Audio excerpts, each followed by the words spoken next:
We move on to the next part of our analysis of Brecht's play, Mother Courage and Her Children. In this video, we'll be analyzing scenes from 9 to 12. Scene 9. The year is 1634. It is winter time, and the war has taken half of Germany's population. People are starving, and everywhere you see people begging rather than doing business. Mother Courage and Cook appears. They are in rags, struggling to survive. They are dressed in shabby sheepskins and drawing the cart. They stop outside a small house which belongs to a parson, and they beg for food. They are starving and freezing. Then the cook reveals to Mother Courage that he received a letter from his aunt in Utrecht, which is in Netherlands, and the letter informs him that his mother has died and that he has inherited the family inn. So the cook invites Mother Courage to come with him and run the inn. After so many years of war, they are both tired, and the people around them, they are desperately poor. They have nothing to buy. They have no money with them. So nobody is buying her supplies.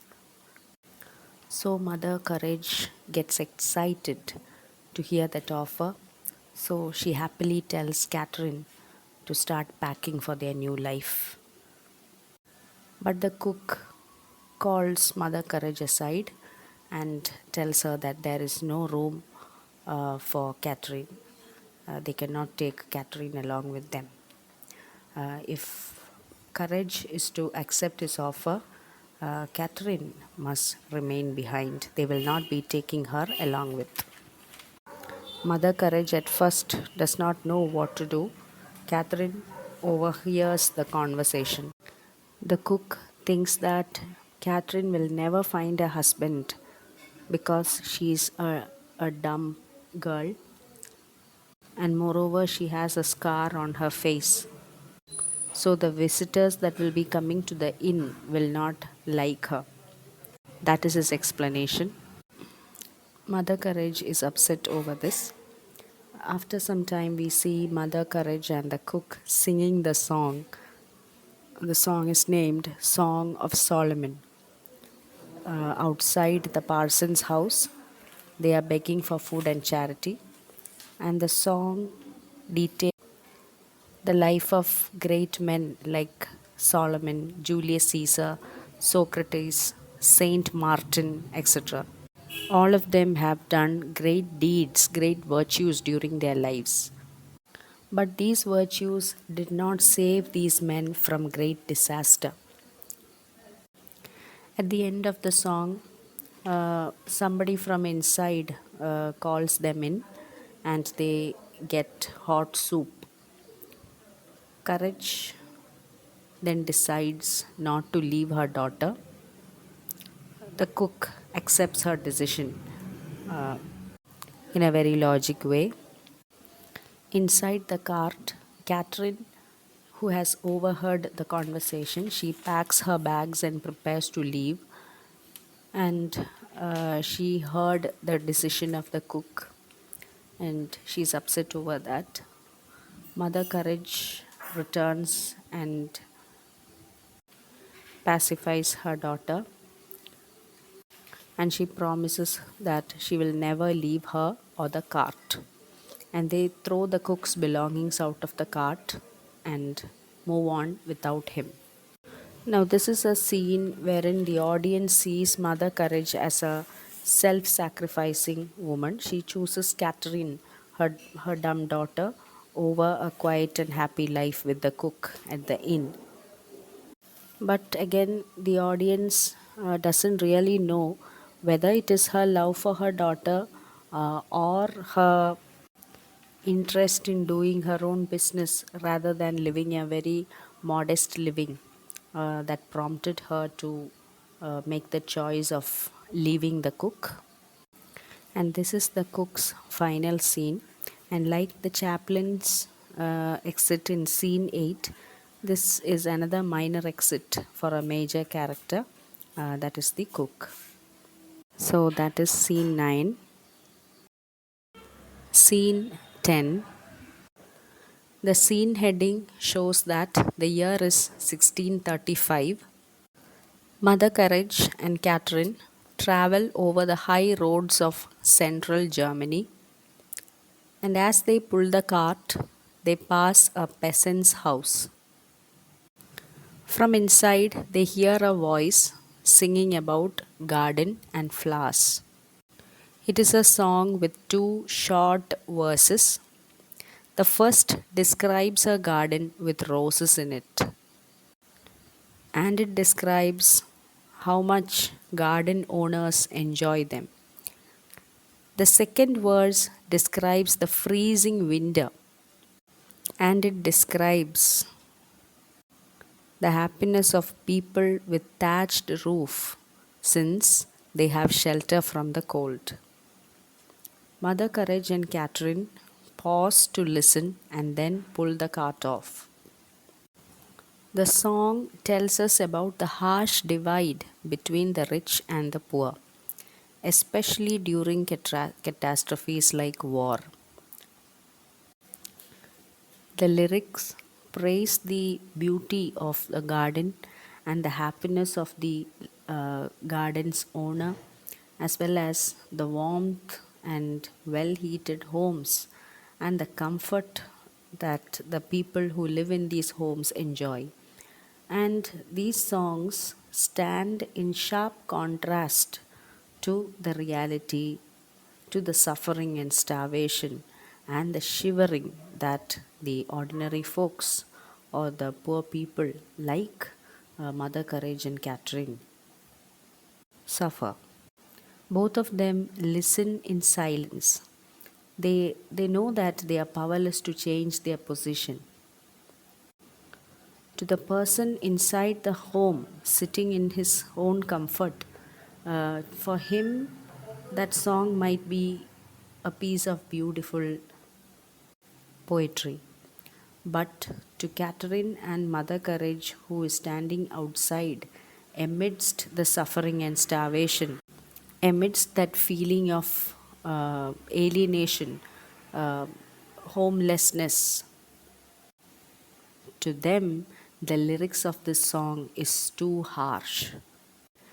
We can compare Mother Courage's attitude towards the people dying when she refused to provide bandages that happened in scene 5. You can compare that attitude with the present attitude that we see in scene 10. That the transformation that has happened, that helpless state in life that can affect any one of us anytime. So, with that, the scene 10 ends. Scene 11. The year is 1636. 12 years have now passed since the play began, and 2 years since Mother Courage parted company with the cook. Mother Courage parks her cart on a peasant family's farm, and she goes into the town to buy some supplies. And out of the forest, a Catholic lieutenant and 3 soldiers in full armor come and drag out a peasant, his son, and his wife. They ask the son to show them the path to the town, but he refuses because the soldiers are Catholics. So they threaten to kill his livestock, and finally the boy agrees. After they leave, the peasant farmer climbs to the roof and he sees an army in the distance.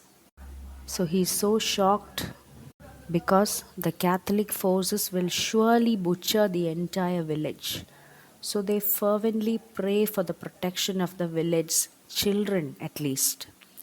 And hearing this, Kattrin rushes to the rooftop with a drum from her mother's cart and she starts frantically beating it.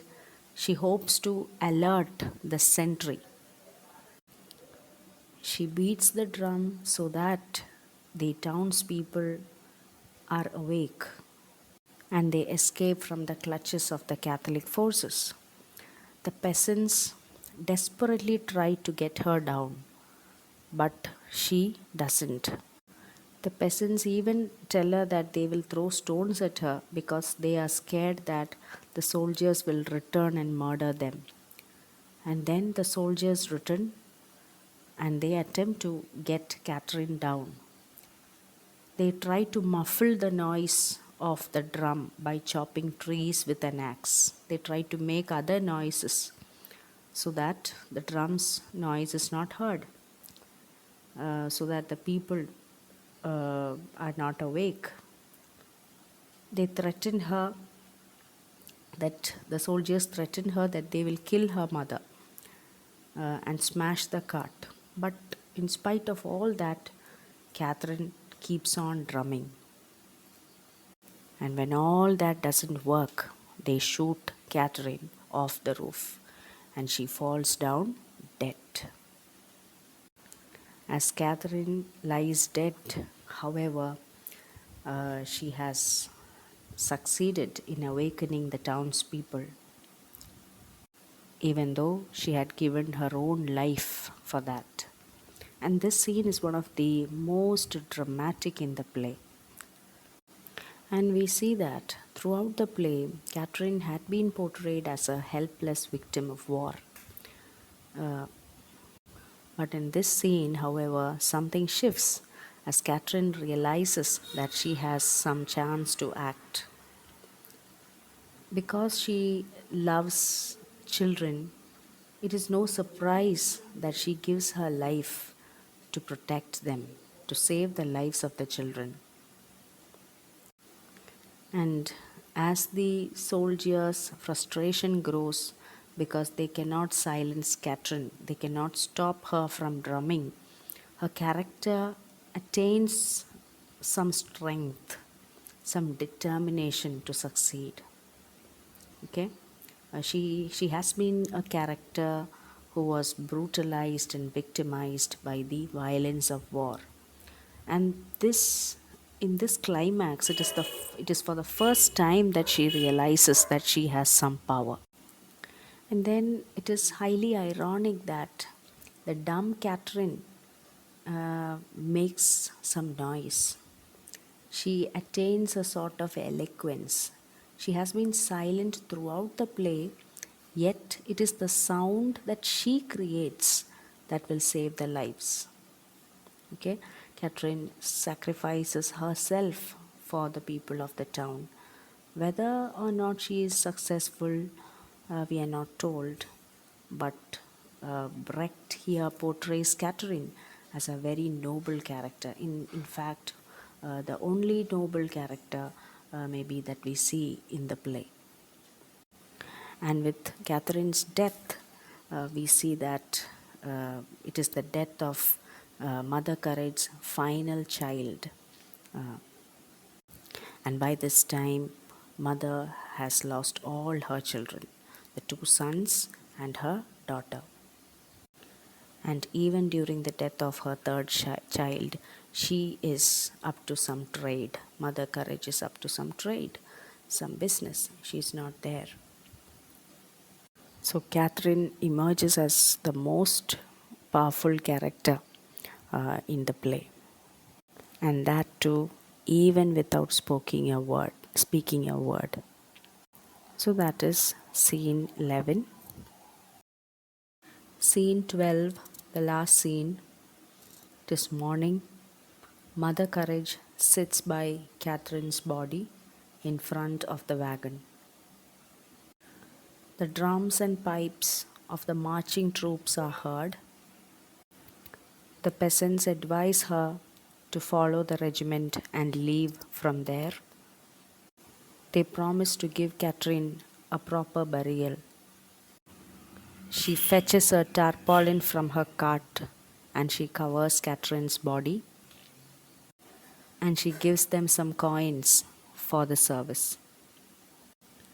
She straps herself to the cart and pulls it along with difficulty. The noise of a regiment passes by and courage follows them, pulling the cart.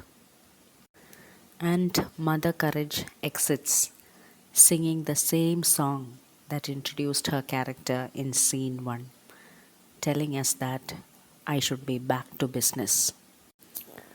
And as the audience expects, Kattrin's death has not done much to change Mother Courage's views of war or her place in it. The loss of all the 3 children, even though she is still unaware that even Elif is also dead, but the loss of these 3 children has nothing to enlighten Mother Courage. Before Kattrin is even buried, her mother has harnessed herself to the cart and says, I have to get back to business again. And the same song that she sung in scene 1 further underscores her unchanged character as she continues doing what she has been doing for all these years. So Brecht brings out the character of Mother Courage not as a realistic character who is altered or transformed or enlightened by the events or her experiences, but rather she continuously or consistently uh, moves on with that unchanging nature. Or in other sense, we can say that she has reached a point in life where what matters to her is her trade, okay, her way of life. She's unable to separate herself from the cut and thrust of that competitive market, that capitalistic ideology. Whatever happens, ultimately it is money that matters. And it is said that in the original production of this play, Brecht uh, shows that scene in which Mother Courage pays the peasants for Kattrin's burial, and she takes 3 coins from her purse but hands over only 2, putting 1 back. Even that shows, even at the death of her daughter, that negotiation attitude. In fact, Brecht depicts a character through Mother Courage who has learned nothing out of her experiences. She and her cart will continue. And the final line she speaks is, I have got to get back into business. And in this play, war is a capitalist system which makes the rich richer and the poor poorer. And the final image of the play also reiterates the message that the cart is rolling around the stage and that represents the perpetuity of war. It will continue to roll on from one battlefield to another. And it proves true because from the play's setting, the play is set during the 30 Years' War, but it was composed during the time of the Second World War. And so, as Brecht communicates, war does not die, but it rests. Maybe this is a preparation for the next. So, that's the play and the 12 scenes. Hope you understood. Hope you enjoyed it. Thank you.